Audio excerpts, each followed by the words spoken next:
Seahawks fans, wherever you may be. Thanks for listening to the show. Join your hosts, Bill Alvstead and Keith Myers, as we talk Seahawks football.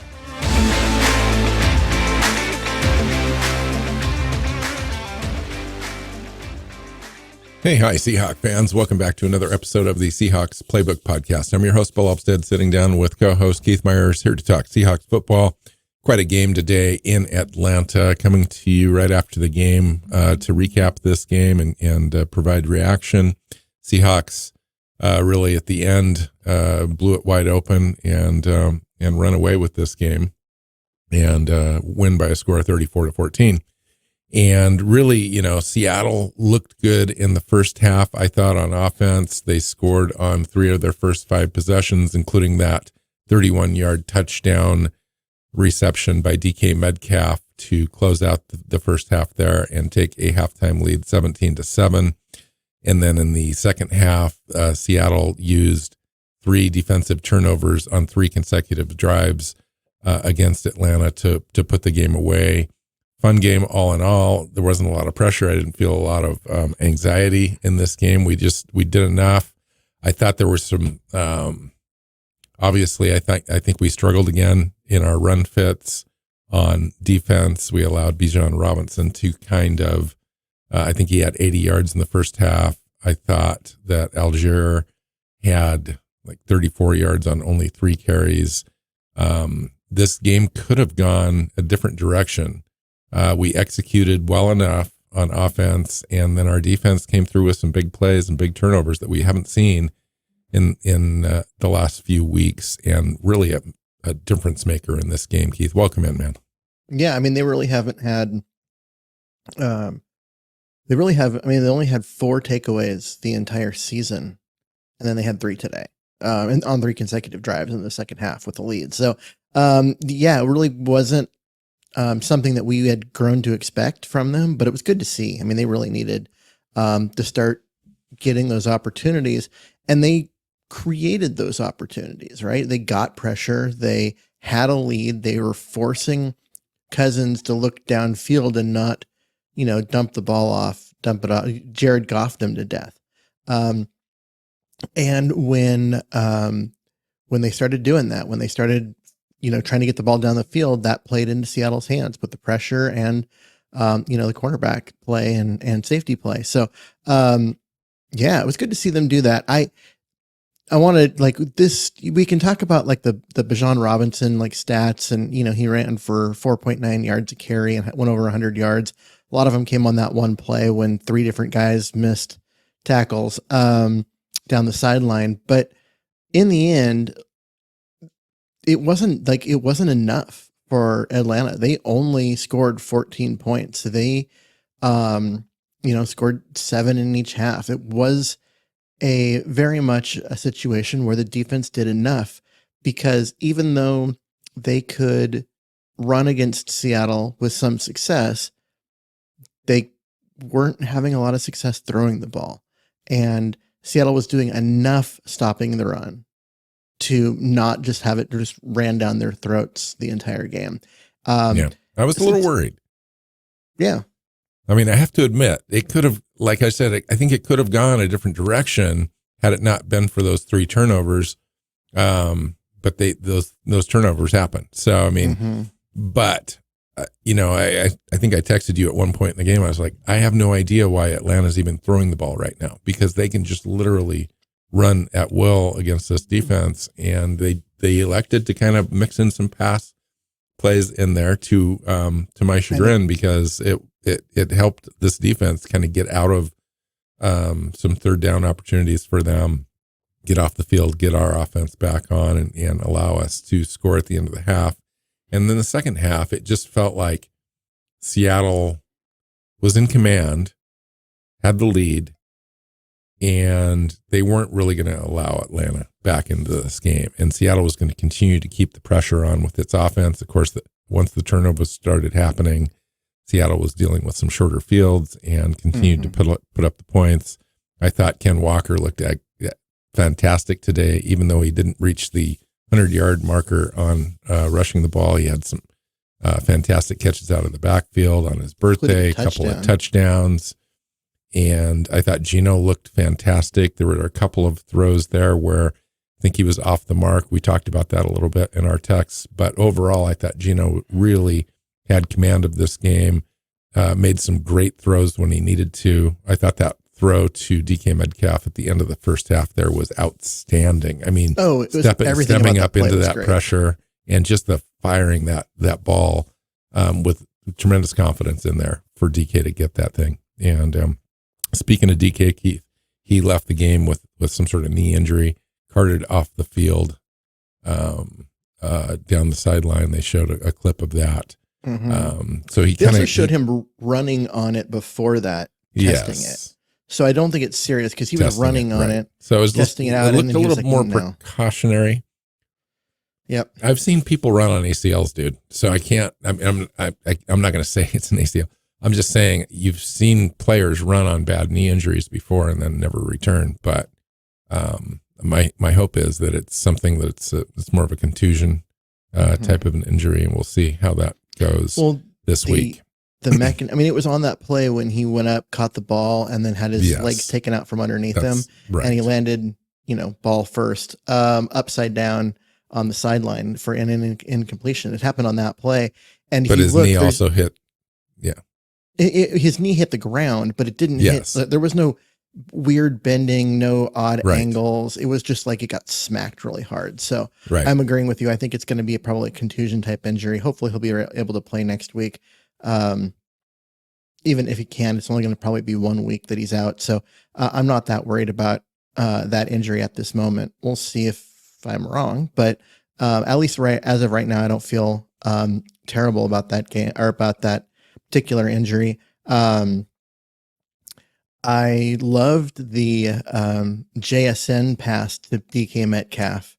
That was a ballsy play call, a ballsy throw because he was thrown into double coverage. He threw it into double coverage and he threw a moon ball. I thought I was watching Russell Wilson from yonder years. Yeah, he just threw the ball way up into the air. He threw it up for grabs, really, and DK really just kind of went up and got it, which was fantastic. Yeah, loved that. I loved the play from Michael Gerald today. Talk about a rookie we need to talk about that. Playing. Because that's one of those things where I was really intense on watching him early in the game. And I kind of forgot that he was playing later because he just looked the part. Like he went in, did he make a couple mistakes? Yes. Did he drive people backwards in the running game? Hell yes, he did. He also didn't give up much in the way of pressure. Like he did a really good job. It was a great defensive line for him to kind of get his feet wet in the NFL. I mean, this is not San Francisco. Was not lining up against, Bosa here. But Matthew Judon is no slouch and Jarrett is no slouch. I know. Jarrett typically played on the inside and that he did move over on one play and got the better of Gerald, coming in from the outside. But I'm not saying those guys are slouches. I'm just saying that it wasn't always lined up against him. This wasn't the same as watching Forsythe have to take on Bosa every single play. That was hard to watch. Just talent. But I have my hopes up that this kid's going to be able to turn into something, given the performance today. He looked good. I was very pleased with what I saw from him. I say he earned my vote of confidence. Let's leave him out there another week and see what happens. I mean, that's the kind of play I saw out of him. I mean, what's the downside? Forsythe, there is no downside. You're keeping Forsythe off the field. I guess the only not thing a bad thing. Is, do you think that he is better than Jason Peters? Because I think that's the choice next week. Yeah, I mean, I do. I think there's a little chip on Gerald's shoulder type of a feeling about this kid. Like when you watched him, he was getting amped up when he had successes and he came off the field and he had one block there that was instrumental to the success of Walker's touchdown run. Walker bouncing outside and running right past him, and everyone on the sidelines was congratulating him and stuff. And I was like, That's a big moment for that kid, really. Yeah. I liked what I saw. Like I said, I think he played with an attitude. And he wasn't just, doing the things. He was trying to take it to the guy across from him. He was playing with that kind of ferocity that is fun to watch. It really is. I was impressed. I thought he played really well. I was very pleasantly surprised. And that's something Stone Forsythe just has not shown the ability to finish, the ability to kind of be physical and have that sort of mentality. I love that from that right tackle position, and to see that again over there is just, I don't know. I mean, I was pretty excited about seeing him out there and having him be successful and not immediately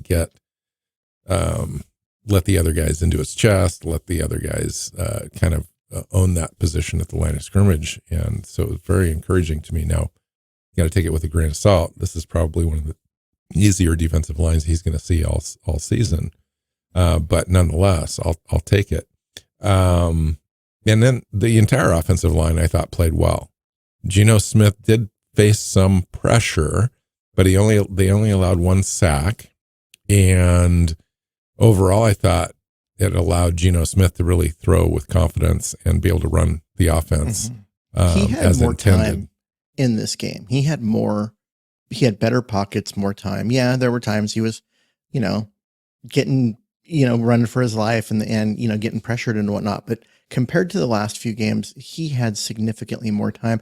And that included on a couple times, a couple blitz situations where guys picked things up. And he had Ken a Walker chance had to a sit tremendous back. block on a on a blitz where I think we threw it to, it was either DK or Tyler Lockett. I think it was a Lockett throw for a nice little pickup there, 25 yards. So that was and we didn't punt very much. I think we had 4 punts in this game. We had some efficiency to the offense. Third down conversions was only 4 of 11, but it seemed like we didn't reach third down that often. Penalty wise, we were in control. We had 5 penalties in this game. A few of those penalty yards came against the defense. We can talk about that a little bit because there were some players out there that needed to play in this game, and I thought they held themselves to account pretty well. I'm speaking of Josh Jobe. Number one overall. He had some moments where he gave up some plays and there were some mismatches there, a touchdown in particular, but he also acquitted himself on a few plays as well. And he played physically and looked good. I thought he had a bad penalty. He got beat for a touchdown. But then I also thought they were going to call him on a penalty that wasn't a penalty. And I'm glad they picked the flag up because, the offensive player ran into him. It wasn't the other way around. He wasn't even looking at him. He was covering his guy and got, clobbered from behind. And so I'm glad they picked the flag up there. If anything, that should have been offensive pass interference because he has a right to that space that he's standing on. So, Kirk Cousins is a good quarterback. And when given time, Kirk can kind of pick you apart a little bit. And I thought we did pretty well. That Kobe Bryant had a good game, had that interception as well, one of the turnovers. I thought Julian Love played well, had a turnover in this game. We can talk about the strip sack that Boye Mafe had with Derek Hall scooping that thing up and running that thing for a touchdown. That was the difference maker in the game, I thought, put the game away. Yeah. So all in all, just really happy for the defense. That was the turning point. It could have, because it was 17-14 at that point. The game could have gone either way. It looked well, like it was a well fought game. And then that play, it put Seattle up 10 and just kind of looked like, okay, now Atlanta's going to have to press. And that pressing, trying to get the ball down the field, caused 2 straight interceptions by Cousins. Great on the guys to take advantage of the throws and make those plays. And then that was it. Yeah.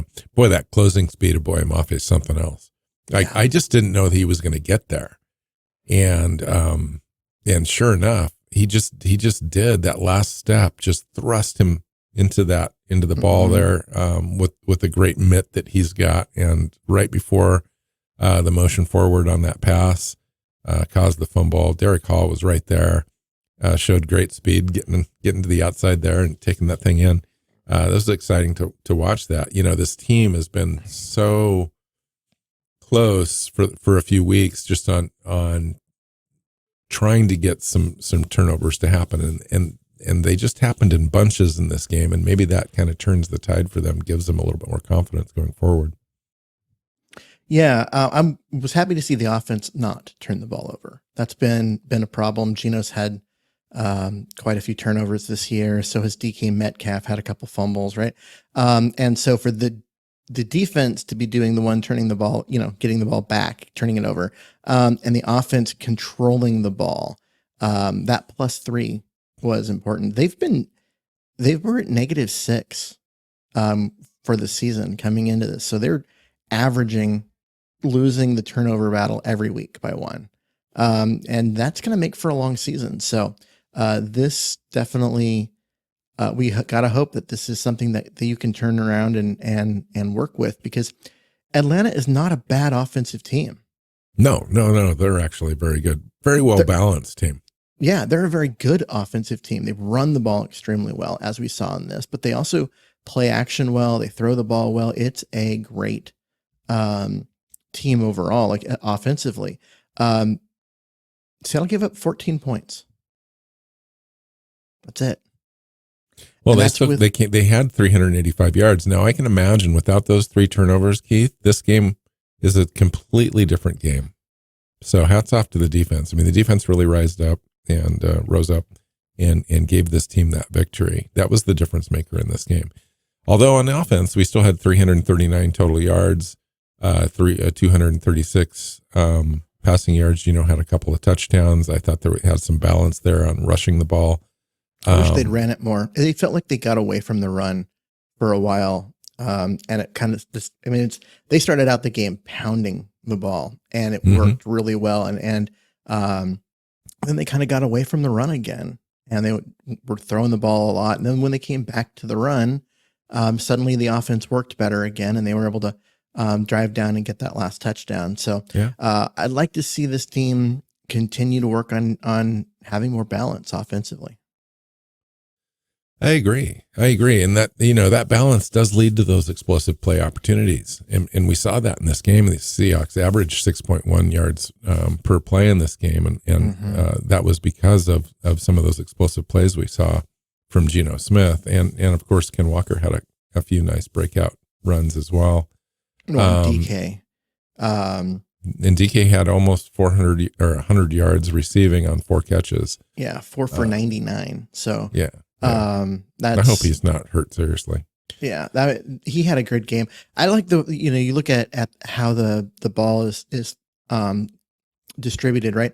4 to Metcalf, 4 to Fant, 4 to Lockett, to Ken Walker, and 3 to JSN. That is an even distribution of touches to the guys, catching the ball. I like to see that. A little annoyed that Jake Bobo dropped his one target. It was behind him. It was a hard catch, of that. But I'm like, you get so few opportunities, dude. You get so few chances. You got to take advantage of them when they're there. And that stopped a drive. That was a 3rd down conversion. And we had to punt after that at midfield. And you got to have those. You just do. So I hope he gets another opportunity relatively quick. The only player on offense I was really somewhat disappointed in, Keith, was Zach Charbonnet in this game. I thought, there's just so much of a difference in style between Ken Walker and Charbonnet. And I was, just looking at Charbonnet, it seems like he wants to be as effective as Walker, and he wants to kind of dance around a little bit and look for that opening and bounce it outside and so forth. He just doesn't have the speed and quickness to be able to do that. His style needs to be one cut and go, and he's not doing that as effectively as I'd like to see. He had 8 carries for a 2.4 average in this game, and that's just, I don't know. I think that we should be asking a little bit more of him 8 carries for 19 yards. And what was it, like 6 of them or 7 of them came on that 4th and 1 where he was lined up at fullback. Yeah, that's right. That's right. And everything else was really ineffective. Yeah.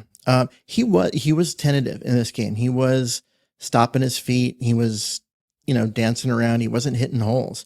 And I don't know if that is simply a case of the holes aren't where the play call was sent. You know what I mean? Like just guys, the defense had kind of taken it away from him and he needed to cut back and bounce things in a certain way. And he wasn't seeing it or what, but he just was not as decisive as we've seen him at other times.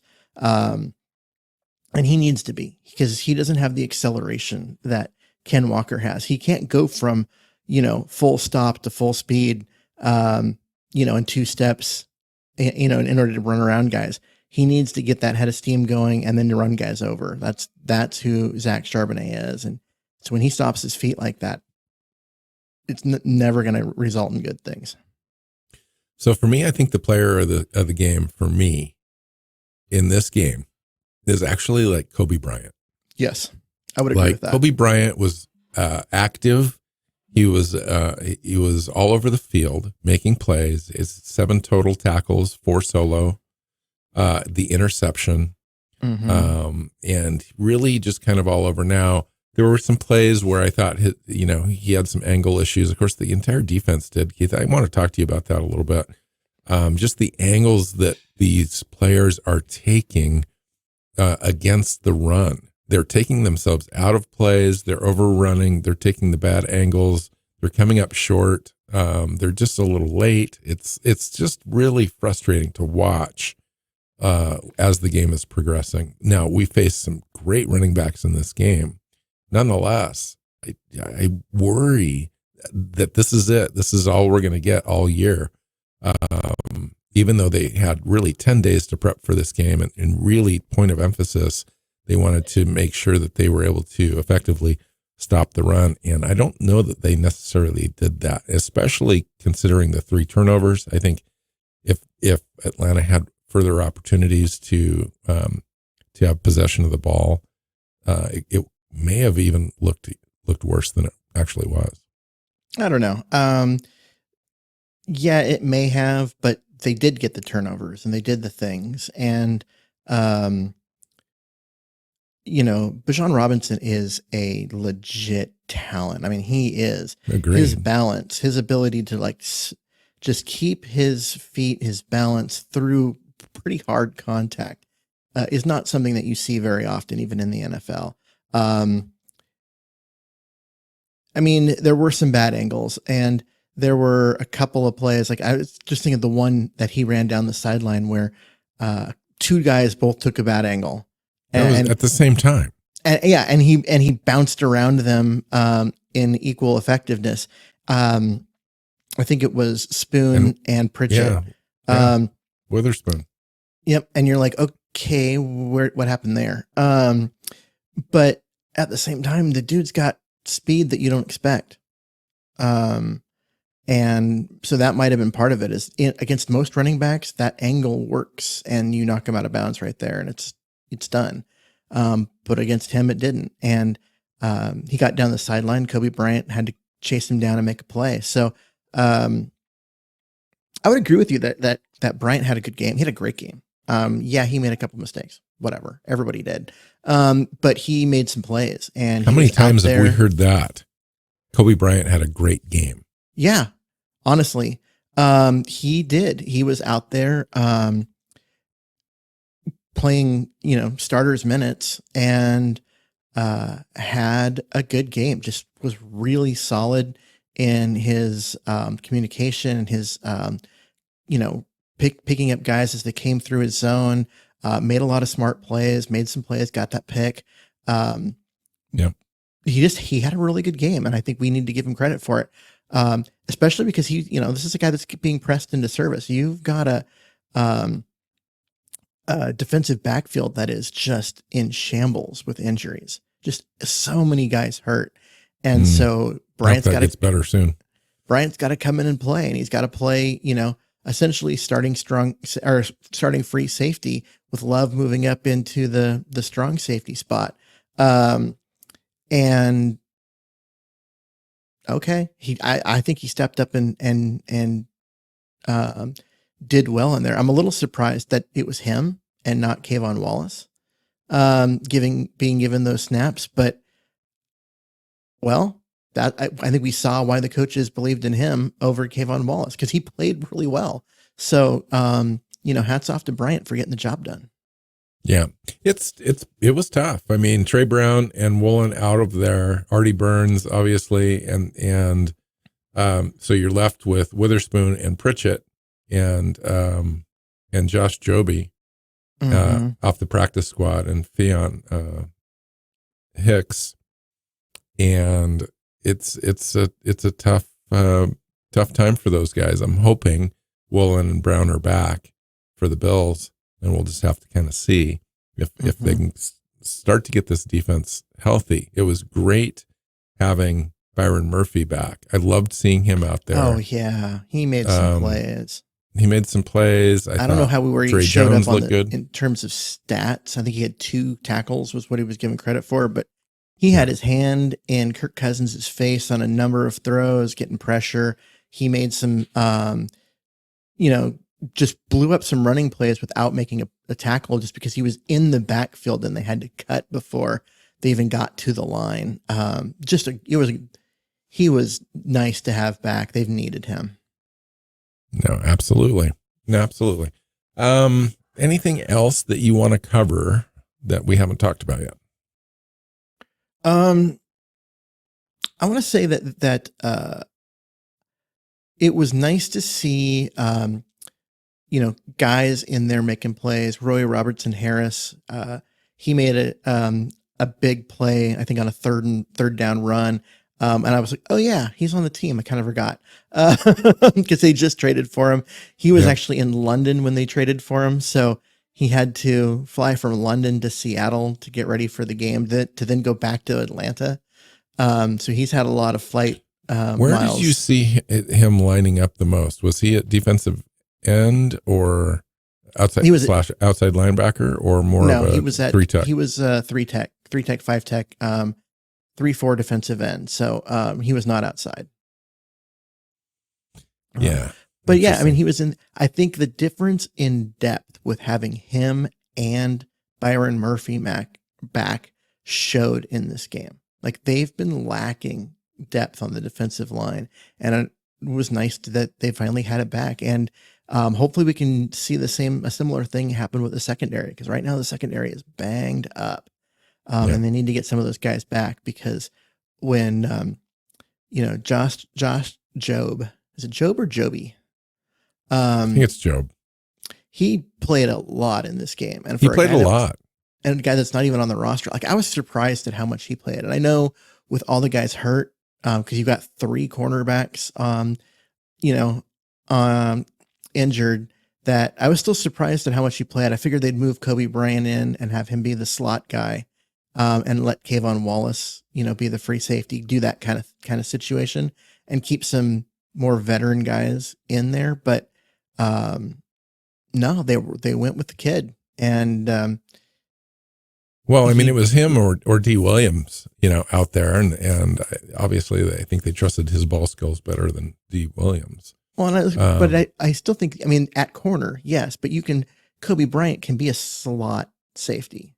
Yes, like, he can do that. Can have Wallace in there, yeah, and then have Kayvon Wallace. So it really came down to be Joby or Wallace was the choice in my mind, and they went with Joby. And there's a couple plays that made me question that decision, and then there were some plays where I go, all right, this is what they're seeing in practice and why they trusted him. Right. Well, you're going to get one-on-one matchup against Kyle Pitts for that touchdown, and you're going to lose. No, it was Drake London against that, and you're going to lose like 9 out of 10 times. London's going to beat most in guys. that matchup. Yeah, forget practice squad call-up guys. He's going to beat a lot of corners in that. So I'm not. And there was another one where Pitts just jumped over him. But you know what? Pitts does that to everybody. He's an athletic monster.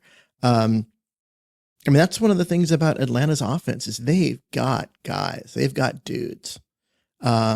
Those two guys and Bajan Robinson, like any team would take those three. Well, that's why the turnovers in this game were just so huge. I mean, they were the difference because, again, if they continued those drives, I think this ends up being a different conversation. But the turnovers are what they are, and the defense did what it needed to do to get that done. So hats off. And then our offense was efficient enough, I thought. And I thought Gino had an outstanding game, really. I thought he had a good game. I wouldn't say misses. he had an outstanding game. He had some great throws, like the touchdown to DK as the first half ended was phenomenal. But he also had some plays where he threw the guy into coverage. One particular, down into the just outside the end zone on the left side to JSN, and JSN had a ton of space between him and the sideline. And if Gino dropped the ball into there, it's an easy play, but instead he tries to throw him back towards the goal line, and he pushed him into coverage with that throw, and it caused an incompletion. And there were some other ball placement issues that he had on a couple other plays, throwing the ball where it couldn't be completed. Even if a guy caught it, he was going to be out of bounds. And you got to give your guys a chance to make those plays. So I don't think, I don't want to say he played excellent, because I think he made enough mistakes that I don't want to give him that, but he still played well. Like, we're nitpicking because about semantics here on whether the word, excellence fits. I think he played well. better. He was 18 of 28. I mean, that's not as efficient as we've seen Gino be. Yeah. And there's probably 4 or 5 completable passes of those, incompletions that probably should have been completed. Also, need to throw out there that there were twice in this game that I was super annoyed at him and texted you like, oh God, how does he make such a bonehead play? And then on the very next play, he throws a touchdown. Yeah. And I'm like, you know what? I'm just going to keep being negative because, whatever, it works. It's motivating to Gino that some random person he's never heard of, that he's is insulting him, even though he can't hear me. Yeah. No, joking aside though, but he did like that. The intentional grounding play at the end of the first half, when if he takes the sack there, they've got a timeout, you call the timeout, you still have another play to run and all of that. But instead he takes the intentional grounding, backs them up. So now field goal range is a potential problem. And I was that's just such a dumb play. Like, sometimes you have to just eat the sack. And not take the intentional grounding, because it hurts you to take the extra yards for the penalty. But instead, on the next play, he stepped up and hit DK for that brilliant touchdown. So that works too. Yeah. Yeah. I thought, I was going to have a conversation with you if we were to have recorded at the halftime about the offensive line taking us out of opportunities to continue drives. I remember getting into field goal position and then having 2 consecutive offensive line penalties or Walker to push scoring us back. A touchdown that gets called back because of a hold, and then they couldn't do anything with that. Right. But that was actually on a tight end. I don't know if that was on Barner. It was, and it was a play where I think Matthew Judon for the Falcons probably would have at least had an arm on Walker. Had the hold not occurred. Yeah. I mean, that was actually, but nonetheless, you got to get in. His coach yelled at him on the sideline to get square and get in a position to have a legit block, as opposed to trying to reach your arm around a guy and hold a guy. Yeah. And it was a good call, and it was a good call, and it wasn't like one of those holds on the backside where nobody nobody cares because it had zero impact on the play. No, this was right at it was right at the point of attack, and it really did kind of create the touchdown, but they went from, instead of a score, they got knocked back and that killed the drive. So resulted in 3 instead of 7. And you've got to be careful. That was on the first. That was on the first drive, and I said, well, I'll take the points, but I'm not happy. So, yep. Anyway, so here we are. I don't think Mike Jarrell was flagged in this game. He looked good. I think he did have a penalty. He had one penalty, Keith. Did he? Yeah, he had a false start. Okay, but that was it. In fact, that was a part of a two for penalties in a row. Because Christian Haynes came in next to him and had a penalty on the first play. And I'm like, dude, you can't do that your first play in. Yeah.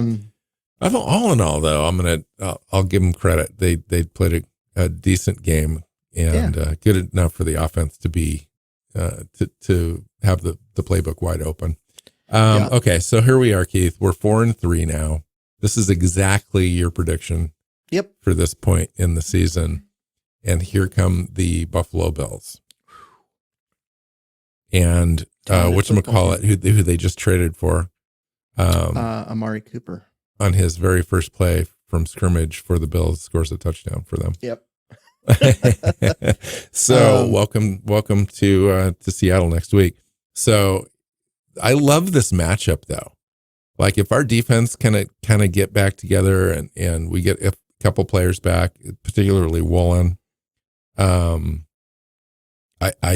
like the way that we're playing. I like the pressure. I do not like our run fits currently, the way that we're unable to stop the run. That worries me as the season progresses. Well, against Buffalo, it's going to be hard because Josh Allen will hurt them. Yeah. So we'll see. You have to be so disciplined against him as a pass rusher, because he is a runner. Even though you're pass rushing, he can turn and become a legit running back and run people over whenever he wants to. And you have to play him very, very disciplined, or he gets you apart. Agreed. Discipline is going to be the key to that game. No question. Yeah, everyone's going to have to play and trust and stay in their lanes and just team discipline. So, but offensively, I think that we have a great chance. I really like the way the offense is kind of coming together.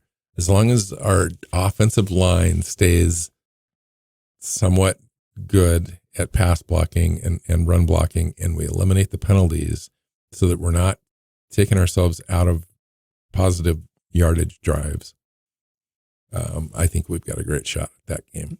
Yeah, I think this team has a chance to, pull off an upset. I'm pretty sure Buffalo is going to be favored in this game, and they probably should be. But what we saw from Seattle's offense today is enough to get it done. And what we saw from Seattle's defense today is enough to get it done. So if they can come in and repeat this performance, even without, 3 turnovers, I still think they can get a win here. So obviously, 3 straight losses are going to do this to a team. They begin to give you question marks and pauses about your feelings of the first 3 weeks, and so on and so forth. And there was a lot of questions around Mike McDonald and the way that he would respond to the team really not living up to expectations. And then this game, needing this game really, how important this game actually really was. Mm-hmm. And then having the performance that they had. Where does this team then leave you feeling? Well, like I said, this is exactly where I had the team predicted. 3 straight losses is not ideal. And it didn't happen in the way I thought, where they would beat New York and then lose in order to end up at 3-3. But whatever, it's still 3 straight losses. And but they responded. They were in that spot, 3 straight losses. You're going up against a 4-2 Atlanta team that lost week 1 and has only lost once since, and has looked pretty damn good over that 5-game stretch. And then you got Buffalo, and you're looking at, okay, this could get away from you at 3-5. But it didn't. And they were able to come in and beat a good team on the road. That says a lot about leadership on this team, whether it be the players, whether it be the coaches. Certainly in my head, it's both. But it says a lot. They were able to stay focused, not like lose faith and stuff, and make stuff happen. I'm pleased with where this team's at. Yeah, I think this is definitely the best case scenario coming out of this week. You get a win, convincing win. You've got turnovers on defense. Your offense played well. Your offensive right tackle, a rookie, came in and outperformed expectations and really kind of held that position down. I'm amazed at how well he played. Like, don't get me wrong. If Abe Lucas was healthy, you're throwing Abe Lucas back out there. I'm not saying that Jarrell's like, a world beater or anything, but we had no expectations for him this year. He was a massive project with all the physical tools, but just a massive project. Can he play left guard? Is he available? Like, anyway, I don't know. Yeah, no, that was good. I was happy. I watched him really closely for the first like 3 or 4 offensive series, wanting to see how he was doing, whether they were, he was there, but they were keeping a tight end with him on every play. No, they stuck him in there. They did not alter the game plan going from Forsyth to him, and he held up extremely well. What's encouraging to me, so, I don't know if anybody remembers how he played in preseason, but I thought he played well. He looked like he played in preseason. Like he was steady, he was there, but it was preseason, and it was against, the second, third, fourth string guys when he played.